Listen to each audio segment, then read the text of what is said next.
네, 안녕하세요. 반갑습니다. 오늘 JVM 기업에 대해서 살펴보도록 하겠습니다. 네, JVM은 약국 제조 장비를 개발, 생산, 판매하는 기업이고요. 보시는 것처럼 상당히 오래된 기업이네요. 상당히 지금 상장을 2006년에 했을 정도니까요. 상당히 업력을 축적된 그런 기업이다 보시면 될 것 같고, 최대 주주가 한미사이언스죠. 지금 보시면 한미사이언스, 한미약품과 계열회사인 것을 확인할 수가 있고요. 주주의 현황 가서 보시게 되면 역시 JVM의 최대 주주는 한미사이언스입니다. 지분이 뭐 40% 정도니까 한미사이언스가 이제 지주회사로서 JVM을 종속으로 인식하고 있진 않고요. 관계기업으로 인식을 하고 있습니다. 따라서 지분법 손익으로 인식을 하고 있고요. 네, 일단 JVM의 종속기업은 한 개 회사로 확인이 되고 유럽 지부로 뭐 확인이 됩니다. 뭐 특별히 뭐 계열 현황까지 볼 필요는 없을 것 같고요. 결국 JVM이 만드는 제품은 보시는 것처럼 약국 자동화 시스템이라고 볼 수가 있고요. 주요 제품을 보시게 되면 네, 기업의 이제 제품 보시게 되면 조제 관리 시스템, 그러니까 한마디로 이제 장비 또는 제품이 되겠죠. 그 제품을 판매해서 나오는 비율이 절반 정도가 되고 40%가 가깝게 MRO에서 나오죠. 그러니까 유지관리 보수에서 나옵니다. 그러니까 즉 아까 말씀드린 약국 자동화 시스템을 판매하고 그 판매된 제품을 뭐 리페어하거나 또는 뭐 부품을 좀 갈아주거나 또 유지 보수하는 뭐 이런 소모품으로 이제 매출이 이렇게 발생을 하고요.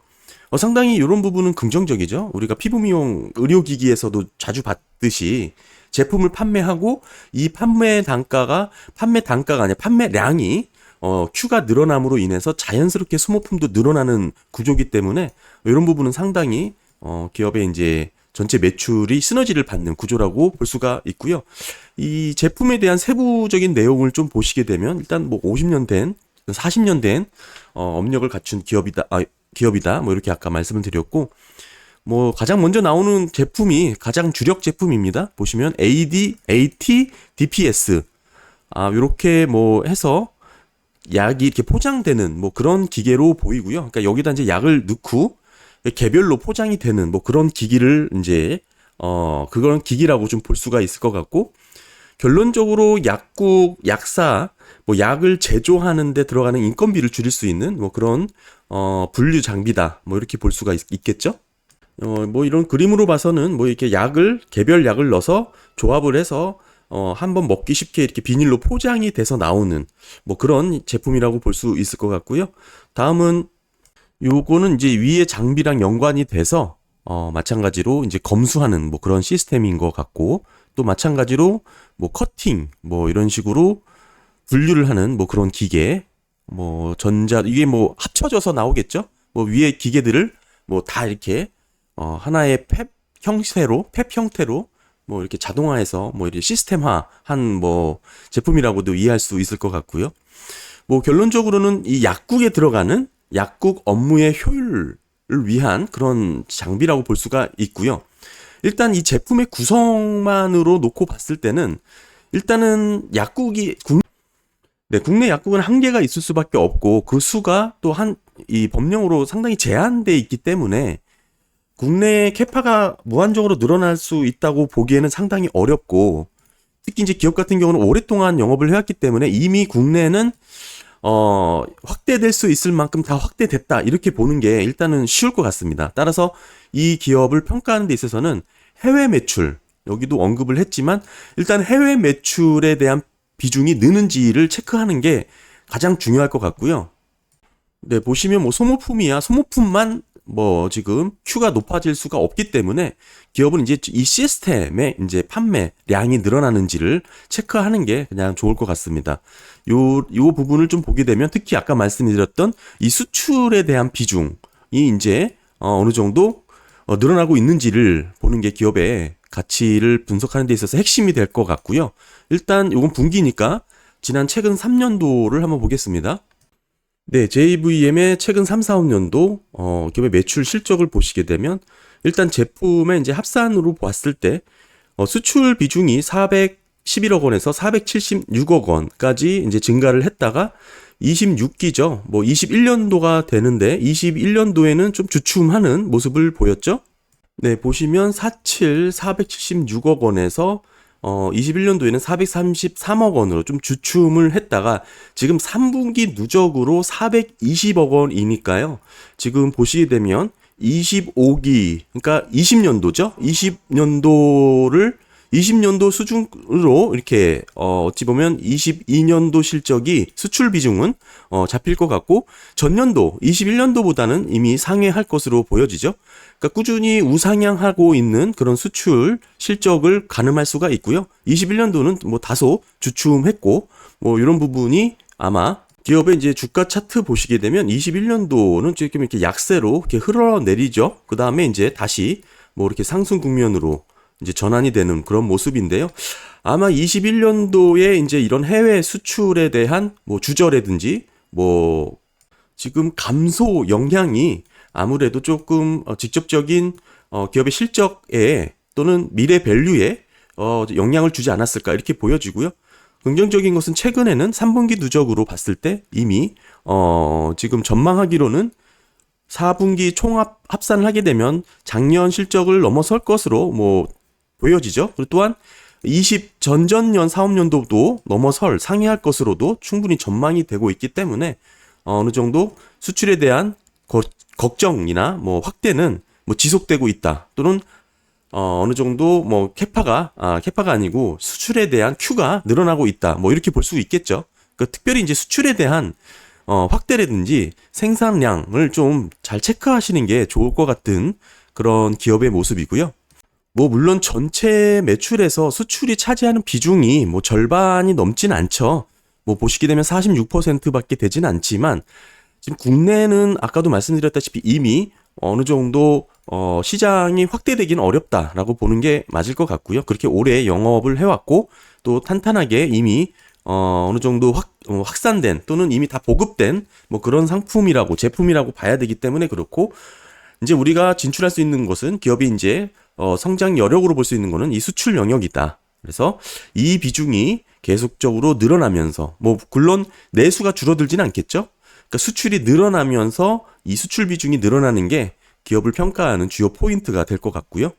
네, 그래서 JVM 같이 수출 비중이 높지는 않지만 수출의 성장성이 중요한 기업 같은 경우에는 트러스트로 수출입 데이터로 추이를 좀 빠르게 확인하는 게 의미가 있죠. 일단 주소가 대구시 달서구고요. 네, 기업의 이제 HS 코드를 통해서 달석으로 소팅을 해서 조회를 했습니다. 네, 소팅을 해서 기업의 이제 HS 코드로 입력을 해서 확인해 보면 지금 3분기까지 이렇게 보게 된 경우 2022년이죠. 지금 3분기 실적까지만 나왔습니다. 즉 3분기까지는 이 9월 실적까지죠.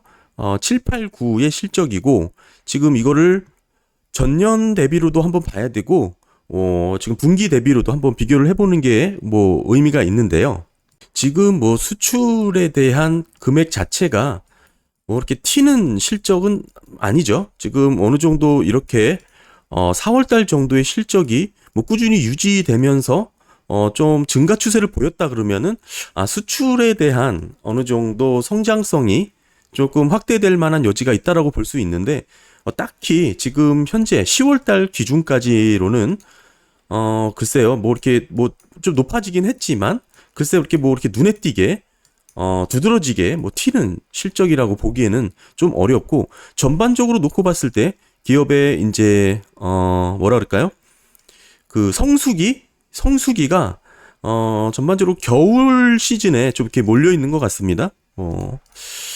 그러니까 지금은 결국에는 아직까지는 눈에 보이는 실적에 대한 모멘텀을 직접적으로 받고 있지는 않다. 뭐 결국에는 이 숫자가 해외에서 어느 정도 인정을 받으면서 먹혀야 그래도 기업의 이제 밸류가 높아질 수 있는 업사이드가 좀 생기는 거라고 보는데요. 국내와 이미 포화 단계라고 일단 보여지고요. 결국엔 이 수출에 대한 비중이 빠르게 의미 있게 두드러지게 잡혀야 기업에 대한 전망적인 긍정적인 전망이 가능하지 않을까 이렇게 보는데 일단 10월까지는 글쎄요, 뭐 높아지긴 했는데 조금 더 지켜봐야 되지 않을까 싶습니다. 왜냐하면 6월 달에도 비슷하게 찍혔었고 5월 달엔 더 높았었고 4월 달엔 더 높았었죠. 4, 5, 6 이때 많이 높았네요. 4, 5, 6이 높았고 지난 4, 5, 6과 비교해 보면 YOY로는 크게 좀 증가한 것으로 뭐 좀 볼 수가 있고요. 뭐 이때 무슨 뭐 특별한 뭐 계약건이라든지 뭐가 있었던 것 같고, 다만 이게 지속적으로 이어지지 않았다는 게 좀 다소 아쉽습니다. 그럼에도 불구하고 뭐 이렇게 뭐 90만 비교를 해보면 그 유의미하게 증가했다고 보기 어렵죠. 작년 대비. 뭐 일단은 이렇게 수출입 데이터를 좀 보시면 좋을 것 같고요. 뭐 저렇게 수출입 데이터, 그러니까 HS 코드를 찾는 팁은 뭐 검색을 해보시면 쉽게 나오는 기업들도 있지만 잘 안 나오는 기업들도 있습니다. 그런 거는 수출입 데이터를 하는 직접적인 이런 코드를 좀 찾는 방법이 있는데, 저 같은 경우에는 주소를 영문으로 좀 변경된 주소 영문으로 넣고 회사명도 영문으로 넣고요. 뭐 이렇게 검색해보면 좀 이렇게 구글에서 HS 코드를 좀 쉽게 찾을 수 있고요. 또 하나는 뭐 코트라에서 세계 인류 상품에 대한 정보를 좀 공개를 해놨습니다. 여기 찾아보면 웬만한 기업들은 HS 코드가 다 있긴 한데 없는 기업들도 있죠. 뭐 이렇게 좀 중복으로 크로스 체크해서 해보시면 어느 정도 HS 코드는 뭐 찾을 수가 있고요. 네, JVM 일단 실적 먼저 보겠습니다. 매출액은 뭐 성장세가 이어지고 있고요. 뭐 이 자연스럽게 영업 이익도 뭐 증가를 했습니다. 뭐 상당히 좋은 부분이죠. 뭐 당기순이익도 뭐 나무랄 거 없이 뭐 긍정적으로 성장을 하고 있고요. 결국엔 아까 말씀드렸지만 이런 제품이 이제 판매되고 MRO죠. 뭐 유지관리 보수가 꾸준히 일어나기 때문에 어느 정도 또 제품도 라인업이 다양해질 수밖에 없는 거고, 기업 입장에서 수익을 극대화하기 위해서는 뭐 제품을 쪼개서 조금 더 첨단화해서 뭐 이렇게 업그레이드 할 수밖에 없겠죠. 그런 매출 비중이라고 봐야 되고, 아까 제가 수출에 대해서 강조했던 거는 이런 캐파 자체, 기업의 이제 밸류 자체가 업사이드를 직접적으로 받으려면 수출에 대한 숫자가 어느 정도 가시적으로 잡혀야 된다. 뭐 저는 그렇게 일단 보고 말씀을 드렸던 거고요. 네, 기업의 전체 자산은 2,300억 원 규모고요. 보시는 것처럼 유형 자산이 절반, 뭐 단기 금융 상품이 절반 정도로 되어 있습니다. 뭐 단기 금융 상품 뭐 현금이라고 보시면 될 것 같고, 뭐 다음은 특이한 뭐 자산 구성이 없고요. 뭐 재고 자산도 뭐 유의미하게 늘어난 건 아니고, 뭐 투자 부동산도 있고 금융 자산도 있고 단기 금융 상품도 있고, 결국 기업은 좀 돈이 많죠. 기업에 돈이 많이 좀 쌓인 뭐 그런 재무 상태라고 보여집니다. 네, 기업의 이제 부채는 총 770억 원 규모고요. 자본 대비로 봤을 때 부채 비율은 50%로 상당히 안정적이죠. 또한 1년 내 상환해야 될, 지금 부채의 모습 보시면 단기 차입금에 대한 비중이 압도적으로 높은데, 그럼에도 불구하고 1년 내 상환해야 될 유동 비율은 163%입니다. 즉 150%를 상회하기 때문에 이 또한 기업의 전체 자산 규모 대비로 봤을 때는 뭐 부담되지 않던 그런 재무 상태라고 볼 수가 있죠. 뭐 이렇게 단기 차입금으로 구성되어 있음에도 불구하고 원체 부채에 대한 전체 비율이 작기 때문에 어느 정도 재무적으로는 안전한 기업이라고 평가를 할 수 있을 것 같고요. 단기 차입금을 제외하고는 뭐 특별히 뭐 기업의 부채가 따로 없는 모습이죠. 네, 뭐 이제 자본입니다. 보시는 이익잉여금이 꾸준히 뭐 의미 있게 증가를 하고 있고, 자본금도 뭐 탄탄하고요. 자본잉여금 뭐 비율보다 이익잉여금에 대한 비중이 높기 때문에 영업으로 잘 돈 벌고 있는 그런 자본의 구성이고, 뭐 오랫동안 안정적으로 꾸준히 잘 영위를 해온 기업이라는 의미입니다. 결국에는 탄탄하게 뭐 꾸준히 이렇게 성장을 하고 있고, 네, 뭐 그래서 이제 기업의 자산에 돈이 이렇게 좀 어느 정도 쌓이고 있는 구성입니다. 뭐 이것도 현금이라고 볼 수 있고요. 뭐 투자 부동산도 현금이고, 뭐 그다음에 공정가치 금융자산도 사실 현금이죠. 그다음에 뭐 또 뭐 기타 유동 금융자산 뭐 비중이 얼마 되진 않지만 마찬가지로 다 현금성 자산으로, 네, 영업에 들어가지 않는 비영업성 자산이죠. 그러니까 결국에는 기업이 돈을 버는 것은 지금 유형자산, 지금 700억 원 규모죠. 700억 원 규모의 유형자산으로 지금 현재의 실적을 올리고 있는 기업이고, 나머지는 돈이 많아서 지금 축적돼 있는 상태다. 뭐 이렇게 보시면 될 것 같고, 뭐 이게 건실하다라고 볼 수 있지만, 뭐 빠르게 기업을 이제 성장하는 모습이냐, 뭐 이렇게 봤을 때는 좀 해석이 다를 수 있죠. 뭐 그거는 뭐 각자 투자 스타일에 따라서 좀 바뀔 수가 있을 것 같고요. 저는 참고로 이렇게 현금이 많은 구조의 기업의 자산 구성을 그렇게 높은 점수를 주진 않습니다. 이제 이유는 지난 영상 한번 보시면 뭐 좀 이해가 되실 것 같고요. 뭐 현금이 많았기 때문에 배당 내역을 좀 봤는데 보시는 것처럼 배당이 그래도 어느 정도 1.4% 배당 수익률을 주고 있죠. 뭐 꽤 뭐 의미 있는 숫자라고 보여지고 수익률 자체가 조금씩 높아지고 배당 성향도 꽤 높네요. 그러니까 뭐 올해도 꾸준히 뭐 배당이 지급될 것이라고 충분히 예상해 볼 수 있고요. 네, 기업의 이제 현금 흐름 한번 살펴보면 뭐 영업으로 132억 원 정도 올렸고요. 뭐 투자 활동에도 약 200억 원 가량 썼죠. 보시게 되면 어디에 썼는지가 이제 의미가 있을 텐데 지금 어디 뭐 특별히 투자를 한 건 아니고 단기금융 상품에 547억 원, 그러니까 줄곧 뭐 가감을 해서 보면 한 200억 원 정도 되죠. 결국에는 투자 활동으로 뭐 투자라고 말하기는 어렵지만 어찌됐든 단기금융 상품 아까 말씀드린 그냥 현금입니다. 이게 왜 현금이라고 볼 수 있냐면 네, 금융상품에 대한 세부 내역 보시면 뭐 단기 금융상품에 대해서 구분을 한 게 상각 후 원가 측정 금융자산이죠. 따라서 이거는 그냥 현금성으로 어느 정도 확실하게 계산할 수 있는 그런 예적금이라고 보시는 게 뭐 의미가 있으니까요. 뭐 대부분 현금 그냥 들고 있다. 뭐 이렇게 보시면 됩니다. 그런데 현금 흐름표 상에서는 이제 영업으로 돈을 벌고 돈을 그냥 현금으로 들고 있는데 또 게다가 재무 활동으로 또 돈을 40억 원 가량 더 확보를 했습니다. 확보 내역을 보시게 되면 단기 차입금으로 뭐 80억 원 가량 받았거든요. 그러니까 단기 차입금을 갚은 게 14억 원이고 더 받은 거죠. 그러니까 결국에는 지금 자금 확보를 더 많이 한 건데 지금 요 의미가 상당히 조금 글쎄요 좀 관심 가져야 될 부분이라고 보여지고요. 왜냐하면 기업의 재무 상태를 봤을 땐 단기 차입금을 굳이 차입하지 않아도 될 만한 그런 상태였기 때문에 그렇고요. 보시게 되면 뭐 리보 금리에다가 1.5를 더해서 뭐 이렇게 은행으로부터 운영자금으로 더 빌린 부분 뭐 이렇게 요걸로 확인이 되는데 56억 원, 뭐 30억 원, 28억 원 해서 뭐 한 80억 원 가량 더 빌린 건데 더 빌린 게 요거죠. 뭐 이걸 굳이 빌리지 않아도 될 만한 기업인데 일단 뭐 추정해 볼 수 있는 거는 지금 보시면 기업의 이제 가동률이 거의 90%를 상회했죠.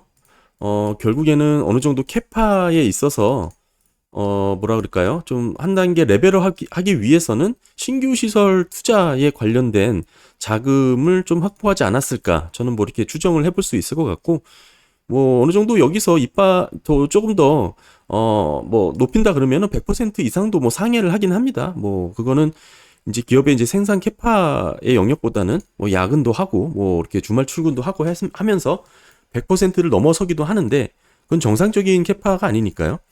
이 정도 수준이라면 결국은 가동률을 상회할 만한 신규 시설이 필요하지 않을까? 뭐 일단 그렇게 보여지고요. 지금 현재 3분기 기준으로 설비의 신규 신설 매입 계획은 따로 공시를 하지 않았고 기업 입장에서도 신규 시설 뭐 캐펙스를 넣는다는 결정이 사실 그렇게 쉬운 결정은 아니거든요. 그러니까 여러 가지 기업의 이제 재무 상태를 뭐 돈이 많다고 해서 무조건 늘릴 수 있는 것도 아니고 늘려놓으면 무조건 감가상각비로 고정비단에서 손실이 계속 발생하기 때문에 빠르게 그 탑라인이 늘지 않으면 결국에는 그게 다 적자로 이어지기 때문이죠. 그래서 신중할 수밖에 없는데 뭐 사실 그래서 저는 그렇게 캐페스 신규 시설 투자를 늘리는 시점에 보통 이런 기업 같은 경우는 투자 진입 시점으로 많이 봅니다. 지금 현재는 다 좋고 재무 상태로 안전하고 뭐 성장성도 좋고 뭐 기업의 이제 해외 매출 비중도 꾸준히 증가를 한다고 볼 수는 있지만 뭐 두드러지게 뭐 그렇게 상승 모멘텀을 받을 만한 뭐 그런 포인트는 어려웠는데 뭐 곧 뭐 JVM이 뭐 신규 시설 투자를 한다든지 뭐 이런 공시가 나온다면 조금 더 밸류 업사이드를 받지 않을까 저는 그렇게 보여지고요.